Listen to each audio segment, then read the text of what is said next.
seja bem-vindo a esse devocional diário. Esse devocional acontece de segunda a sexta-feira às 19h30 em meu perfil no Instagram, @isapenha Mensagens de Vida. E de sábado e domingo esse vídeo acontece aqui gravado no meu canal no YouTube. Qual é o objetivo desse devocional diário? É nos aproximarmos de Deus por meio da sua palavra. É estabelecermos um relacionamento íntimo com o Pai por meio da sua palavra. Estamos fazendo esses devocionais desde o dia 1º de janeiro deste ano, ou seja, 1º de janeiro de 2024, e estamos lendo o Antigo e Novo Testamentos concomitantemente. Lemos livros do Antigo e do Novo Testamento no mesmo dia. E hoje nós veremos comentários e aprendizados acerca dos capítulos 26, 27 e 28 do livro dos Salmos e o capítulo 22 do livro dos Atos dos Apóstolos.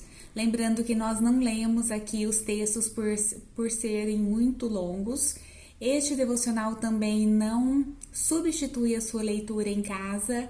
Aqui nós nos reunimos diariamente para destacarmos e fazermos comentários acerca de aprendizados que destacamos, que podemos obter acerca da leitura dos textos e aplicarmos na nossa vida cotidiana. E hoje, então, relacionado ao Salmo 26, nós temos o seguinte destaque: o íntegro não desvia dos caminhos do Senhor e confia em seu juízo. Vamos ver. O salmista, que é Davi, esses 3 salmos, 26, 27 e 28, foram escritos por Davi. E ele inicia assim: Ó Senhor, sê meu juiz, pois com integridade tenho caminhado pela vida fora e não vacilei em minha confiança no Senhor. Olha só, ele já inicia o salmo, então, fazendo uma declaração para Deus de que ele é íntegro e que em nenhum momento ele se desviou, em nenhum momento a fé, a confiança no Senhor tenha vacilado. Em todos os momentos ele se considera íntegro em relação à confiança, à fé que ele tem em Deus.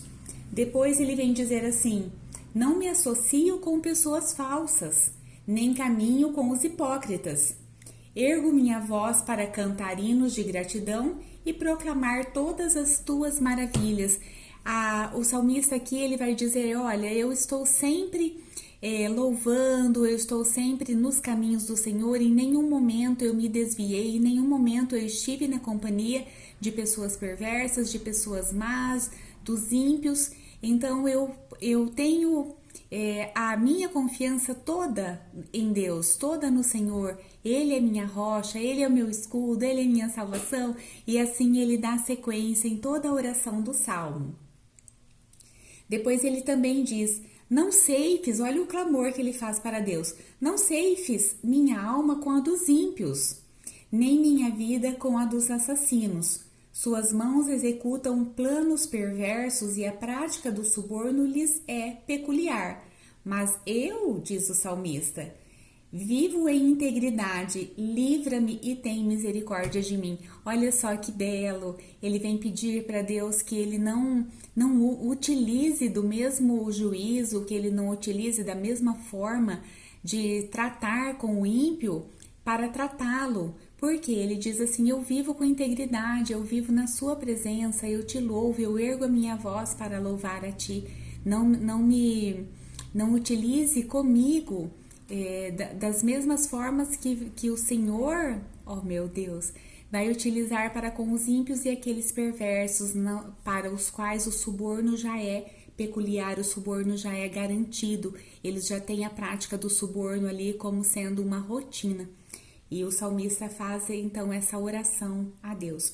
Lembrando que o livro dos Salmos, eles falam a nós e falam por nós.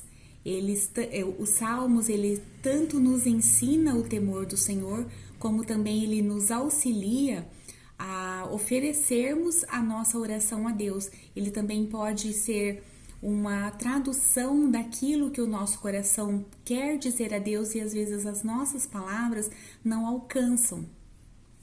Porque, gente, Davi era o homem segundo o coração de Deus.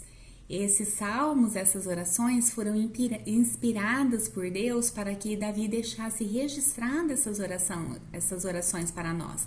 Então, muitas vezes nós queremos fazer uma oração dessas para Deus e o nosso conhecimento, o nosso vocabulário, a nossa cultura não alcança tudo isso. Porém, eu posso pegar a minha Bíblia e selecionar um salmo por dia, ou que seja, selecionar um salmo que eu goste, que traduza aquilo que eu quero falar para o Senhor e utilizar ele como minha oração. Isa, mas só ler o salmo já vai estar bom? Não, né, gente? Só ler o salmo não vai estar bom. Quantas vezes que eu já falei para vocês que muitas Bíblias, né, em casas de pessoas, inclusive religiosas, ficam abertas em cima de um aparador, como a minha ficava, pegando poeira aberta no Salmo 21. Eu tinha relacionamento com Deus nessa época, gente? Claro que não.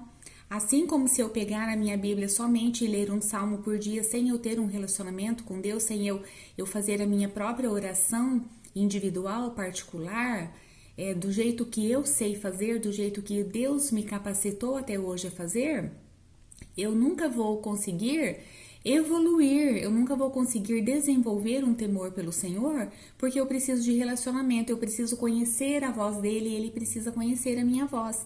Aqui sim o salmista me auxilia, porém é o clamor dele, é o pedido dele, é a voz dele. E Deus precisa conhecer-me para o momento em que chegar o juízo, ele não olhar para mim e dizer assim, eu não vos conheço.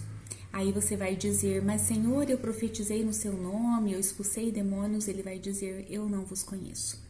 Por quê? Porque eu preciso desenvolver o meu próprio relacionamento com Deus. Então, sim, a leitura da Bíblia é importantíssima, é indispensável. É por meio da Bíblia, é por meio da palavra de Deus que Deus conversa conosco.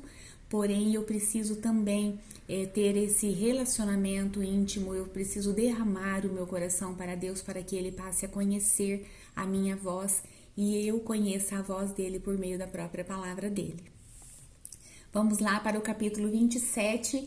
Ai, é maravilhoso esse salmo que diz assim, o Senhor é minha luz e salvação, a quem temerei? A quem temerei se Deus é minha luz e minha salvação? Ele diz assim, o Senhor garante a minha existência, o que eu haverei de recear? O que eu haverei de recear se Deus, o próprio Deus, declarou que Ele cuidaria de cada fio do meu cabelo, que Ele cuidaria de cada passo que eu desse, de tudo aqui? Por que eu vou ter medo? Se o Senhor é minha luz e salvação, eu nada temerei.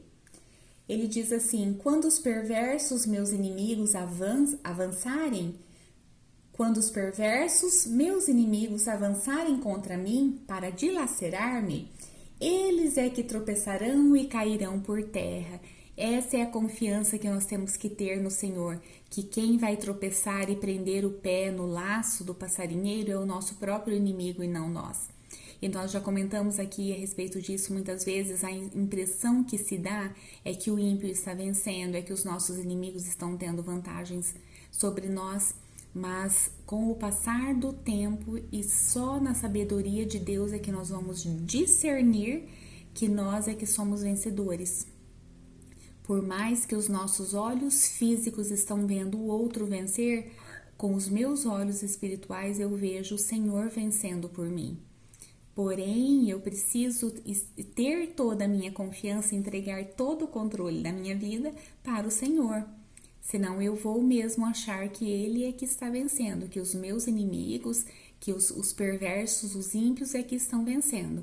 Mas não, eu preciso ter olhos espirituais nos momentos das batalhas, nos momentos de conflitos e desafios, e enxergar por trás desse conflito, desse desafio, dessa batalha, enxergar o Deus lutando por mim.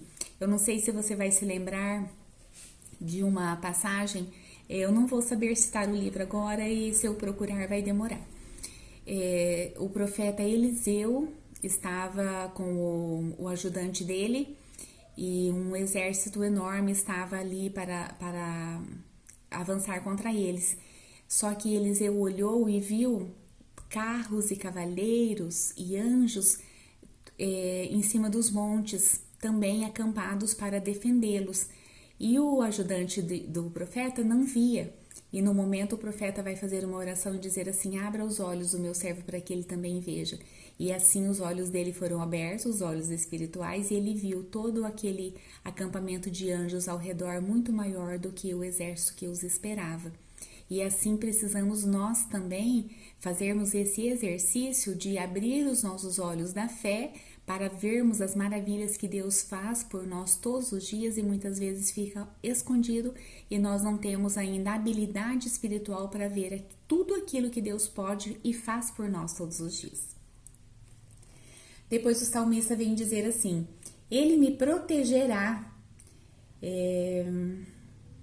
acima dos altos rochedos, serei colocado em segurança. Ai, ele me protegerá e acima dos altos rochedos serei colocado em segurança. Ainda que meu pai e minha mãe me abandonem, o Senhor me acolherá. Não me entregues ao apetite dos adversários, pois são caluniadores e se levantam contra mim, bufando crueldade. Eles me fariam desesperar, gente, escuta isso. Eles me fariam desesperar, não fora a minha fé perseverante de que viverei para ver a bondade do Senhor. Quero repetir. Os inimigos, os caluniadores, todos esses homens que querem o mal, todos os adversários, eles me fariam desesperar, não fora minha fé perseverante de que viverei para ver a bondade do Senhor. Davi, seu lindo, olha cada coisa maravilhosa que ele escreve, olha cada salmo inspirado, Deus falando pela própria boca de Davi. Não se desespere, não se desespere, confie, porque você vai viver para ver a bondade do Senhor. Ai, que show, que maravilhoso! Agora partimos aí para o Salmo 28, que Deus ouve o clamor do justo. Davi vai dizer: a ti, ó Senhor, eu suplico, não deixes de ouvir o meu clamor. Não me juntes aos ímpios e maldosos no castigo que a eles está reservado. Ai, olha de novo Davi pedindo: me separa, faz a mim o que precisa ser feito, mas não me junte com os ímpios, com os maldosos, com os perversos, porque eu não pertenço a esse grupo. Quem de nós tem coragem de declarar isso diante do Senhor? Eu não pertenço ao grupo dos caluniadores, eu não pertenço ao grupo dos murmuradores, dos fofoqueiros. Então, ouve o meu clamor e me julga separado deles, me julga de outra maneira, usa uma outra forma de punir pelos meus pecados, que sim, eu tenho pecados, eu tenho falhas porque eu sou humana, mas não isso aqui.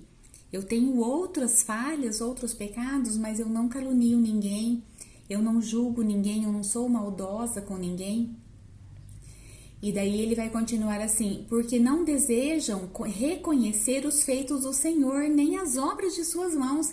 Essas pessoas maldosas, eles não querem reconhecer os feitos do Senhor. É aquele orgulhoso, aquele arrogante, aquele prepotente, que ele não vai reconhecer nunca que Deus é que age na vida dele. Ele acha que ele é o supra-sumo, que ele é o último biscoito do pacote. E daí ainda assim, olha: o Senhor é a minha força e o meu escudo. Nele confiou o meu coração e o Senhor recebeu favor. Uau! Olha só, nele confiou o meu coração e do Senhor recebeu favor. Todo o meu ser muito se alegrou e com meu cântico eu o louvarei. Gente, Davi, né? Davi, não tem como falar nada dele.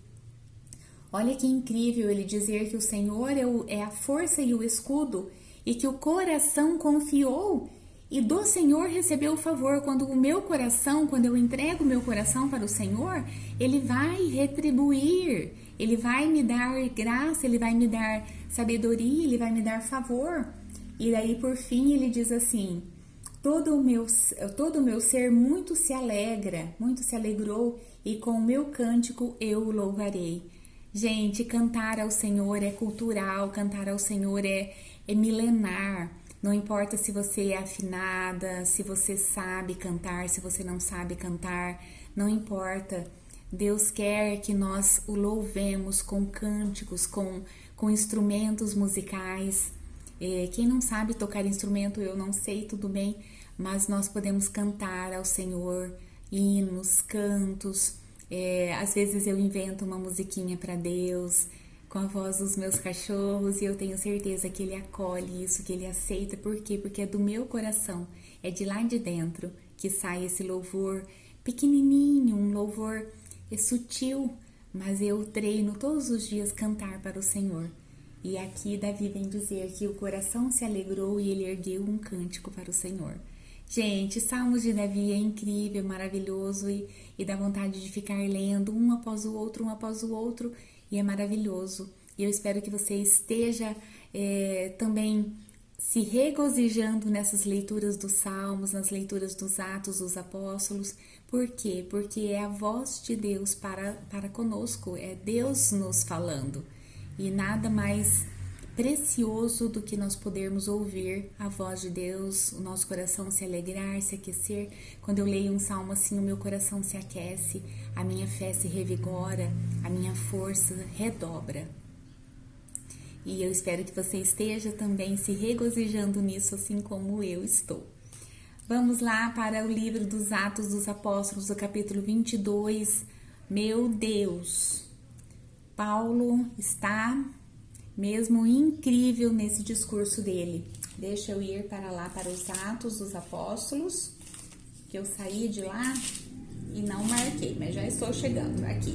Já cheguei. Capítulo 22, então, eu só vou recordar você de ontem que Paulo estava sendo espancado pelos judeus e assim que chegaram os oficiais que foram o prender, foram mandar para a fortaleza para tirá-lo ali do meio da população que iam matá-lo, Paulo pede para o oficial que deixe ele falar. Educadamente ele vem perguntar: eu tenho o direito de lhe dirigir a palavra? Daí o oficial permite e ele vai falar então em aramaico agora com os judeus, gente, os judeus que estavam praticamente o matando. Ele vai então começar o discurso dele, que aqui na minha tradução diz que é o discurso de defesa, mas não foi defesa, foi um testemunho. Ele pregou o evangelho para todas aquelas pessoas. Você vai ver aqui agora como Paulo utilizou desse momento, utilizou do microfone que lhe foi dado para que ele pudesse falar de Jesus, falar do evangelho para todas essas pessoas. Olha aí, ponto 1.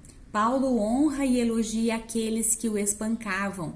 Os versículos de 1 a 3, Paulo vai iniciar assim: Irmãos e pais, dai ouvidos à minha defesa, que neste momento apresento diante de vós. Mas não vai ser defesa nenhuma, como eu disse, ele vai dar um testemunho brilhante, maravilhoso, acerca de tudo o que aconteceu com ele, de como Jesus o chamou para o ministério aos gentios.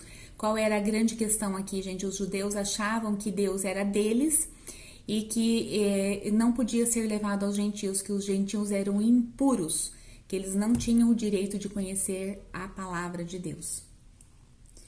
Ponto 2. O testemunho de Paulo acerca da perseguição que exercia sobre os cristãos. Sabe o que mais que Paulo vai falar? Além de tê-los chamados de irmãos e pais, ele vem dizer assim: sou judeu, nascido em Tarso da Cilícia, mas criado nesta cidade, quer dizer, em Jerusalém. Fui educado rigorosamente na lei de nossos antepassados, aos pés de Gamaliel. Gente, Gamaliel era o maior doutor da lei que existia na época. Paulo foi educado aos pés de Gamaliel. E daí ele diz assim: sendo tão zeloso por Deus, quer dizer, eu fui educado na lei, aos pés de Gamaliel, criado aqui em Jerusalém, tão zeloso por Deus, assim como estáis sendo vós nesse dia. Gente, Paulo fala isso: eu já fui zeloso como vocês. Abram vossos olhos. Isso sou eu que estou dizendo, gente. Abra os vossos olhos. Eu também era zeloso assim pela lei, mas hoje não precisa de tudo isso. Jesus ressuscitou. Ele trouxe um novo mandamento. Vamos ver, vamos ver. Abram os olhos espirituais. Tirem os olhos da letra. A letra mata, mas o espírito vivifica. Olha lá. E isso tudo ele vai falar então no início do discurso dele.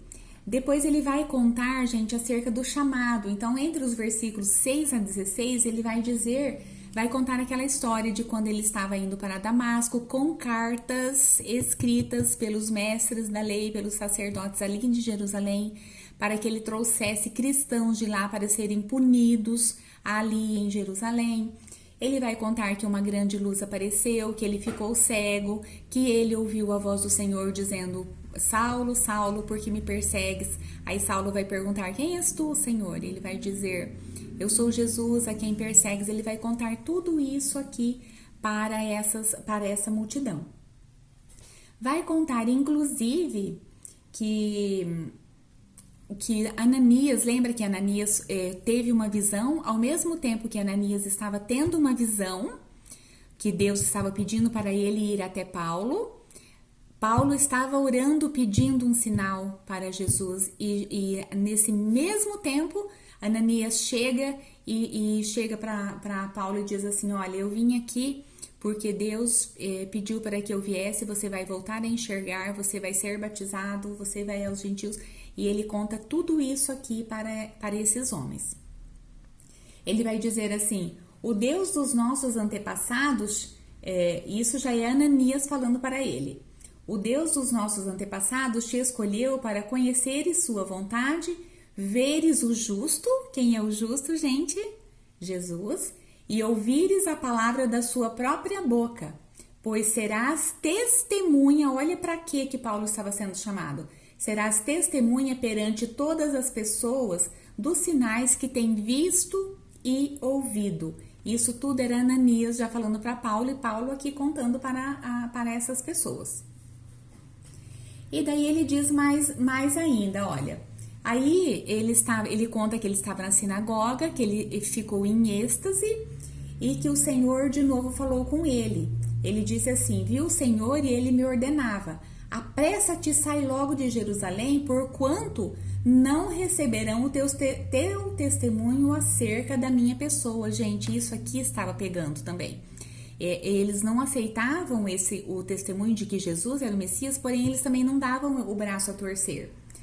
E daí ele vai dizer assim que ele falou: mas Senhor, todos eles sabem que eu fui o responsável pela detenção e encarceramento dos que criam em ti, e os açoitava de sinagoga em sinagoga. E daí ele vai dizer: olha, e mais, quando foi derramado o sangue de Estevão, tua testemunha, quer dizer eu, estava lá pessoalmente observando tudo, dando a minha aprovação e tomando conta das capas dos que o matavam. Paulo estava vendo tudo isso, ele está contando isso, que ele viveu isso aqui dentro da sinagoga com Jesus, e ele está contando isso hoje no testemunho que ele está dando ali. E daí ele vai dizer a frase que vai irar com todos eles: contudo o Senhor me ordenou: vai, porque eu te enviarei para longe aos gentios. Gente, nesse momento a população ficou irada. Eles arrancaram as capas, jogavam poeira para o alto e gritavam para matar Paulo: tira esse homem da face da terra, ele não merece viver. E daí o comandante ordenou que Paulo fosse açoitado e interrogado para ver por que tinha acontecido tudo isso, por que essas pessoas estavam tão revoltadas com ele. E quando ele estava sendo amarrado, e já vai entrar aqui no ponto 5, a dupla cidadania de Paulo espanta os oficiais e comandantes romanos. Paulo vai dizer assim, quando ele estava sendo amarrado para ser açoitado: é comum para vocês fazerem isso com um cidadão romano? Açoitar sem que seja condenado, flagelar sem que ele seja condenado?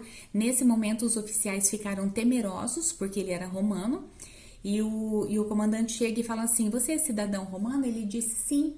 Ele fala: olha, eu sou, mas eu paguei uma grande quantia em dinheiro para obter. E Paulo vai dizer assim: pois eu sou cidadão romano de nascimento. Quer dizer, eu sei de onde eu vim e sei para onde eu estou indo e por quem eu fui chamado e para quê.